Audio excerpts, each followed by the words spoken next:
ആഴ്ചകളുടെ ഇടവേളയിൽ 2 തവണയാണ് പ്രധാനമന്ത്രി നരേന്ദ്രമോദി കേരളത്തിൽ വന്നുപോയത്.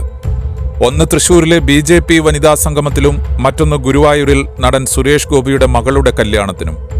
2ാം വരവിൽ കൊച്ചിയിൽ സർക്കാർ പദ്ധതികളുടെ ഉദ്ഘാടനം നിർവഹിച്ചതോടൊപ്പം BJP പ്രവർത്തകരോട് തെരഞ്ഞെടുപ്പിൽ നന്നായി പ്രവർത്തിക്കാൻ ആഹ്വാനം ചെയ്തിട്ടുമാണ് നരേന്ദ്രമോദി തിരിച്ചുപോയത്. തുടരെ മോദിയുടെ സന്ദർശനം കേരള രാഷ്ട്രീയത്തിൽ ചുവടുറപ്പിക്കാനുള്ള BJPയുടെ നീക്കത്തിന്റെ ഭാഗമാണെന്ന് എല്ലാവർക്കും അറിയാം. 2 വരവിലും തൃശൂരിലും കൊച്ചിയിലും നടത്തിയ റോഡ് ഷോ വെറും ഷോ മാത്രമാണെന്ന് ആരും കരുതുന്നില്ല.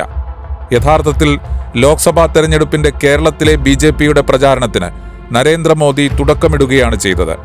അതുകൊണ്ടാണ് പ്രതികൂലമായ രാഷ്ട്രീയ സാഹചര്യത്തിലും ക്ഷമയോടെ പ്രവർത്തന രംഗത്തുള്ള പാർട്ടി പ്രവർത്തകരെ അഭിനന്ദിക്കാനും ബൂത്ത് തലങ്ങളിൽ വീടുകൾ കേന്ദ്രീകരിച്ച് പ്രവർത്തനം സജീവമാക്കണമെന്നും മോദി ആവശ്യപ്പെട്ടത്. കേന്ദ്ര പദ്ധതികളുടെ നേട്ടങ്ങൾ വീടുകളിലെത്തി പ്രചരിപ്പിക്കാനും മോദി BJP പ്രവർത്തകരോട് ആവശ്യപ്പെട്ടിട്ടുണ്ട്. എന്നാൽ ഈ സന്ദർശനവും ഷോകളും വോട്ടാകുമോ എന്നതാണ് കേരളത്തിൽ BJPയുടെ ഉള്ളുലയ്ക്കുന്നത്. റോഡ് ഷോ വോട്ടാകില്ലെന്ന് ഇടതുപക്ഷം ഉൾപ്പെടെ വിശ്വസിക്കുന്നു. അതിനിടെ മറ്റൊരു പ്രചാരണം അത്ര സജീവമായിട്ടല്ലെങ്കിലും കേരളത്തിൽ നടക്കുന്നുണ്ട്.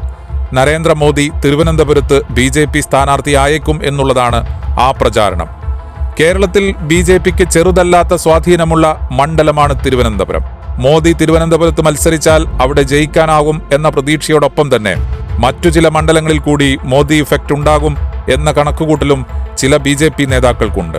എന്നാൽ പ്രചാരണത്തിന് തുടക്കമിടാൻ 2 തവണ കേരളത്തിൽ വന്നു എന്നതൊഴിച്ചാൽ ഒരു ഉറപ്പുമില്ലാത്ത കേരളത്തിലെ ഏതെങ്കിലും സീറ്റിൽ വന്ന് മത്സരിക്കാൻ മോദി തയ്യാറാകില്ല എന്നാണ് പൊതുവായ വിലയിരുത്തൽ. അതുകൊണ്ടാവാം മുതിർന്ന BJP നേതാവ് പ്രകാശ് ജാവദേക്കർ ഇക്കാര്യത്തിൽ വ്യക്തത വരുത്തിയത്.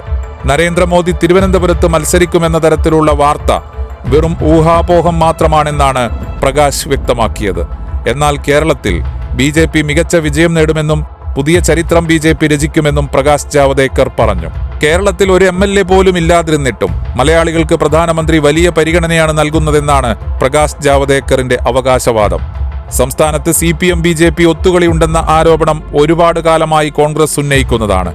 അത് ഏറ്റവും വലിയ തമാശ എന്നാണ് പ്രകാശ് പ്രതികരിച്ചത്. അതേസമയം സുരേഷ് ഗോപി കണ്ണുവച്ച തൃശൂരിൽ കോൺഗ്രസിലെ TN പ്രതാപിന് വേണ്ടി ചുമരെഴുത്തുകൾ വരെ വന്നു തുടങ്ങി. ഇടതുപക്ഷത്തിന്റെ VS സുനിൽകുമാർ നിശബ്ദമായ പ്രവർത്തനം ആരംഭിച്ചിട്ട് നാളേറെയായി. അങ്ങനെ ലോക്സഭാ തെരഞ്ഞെടുപ്പിൽ കേരളത്തിൽ ഏറ്റവും ആദ്യം സജീവമാകുന്ന മണ്ഡലമായി തൃശൂർ മാറിയിരിക്കുകയാണ്. അങ്ങനെ ഒരു മുന്നേറ്റത്തിന് തുടക്കം കുറിച്ചതാകട്ടെ BJPയും.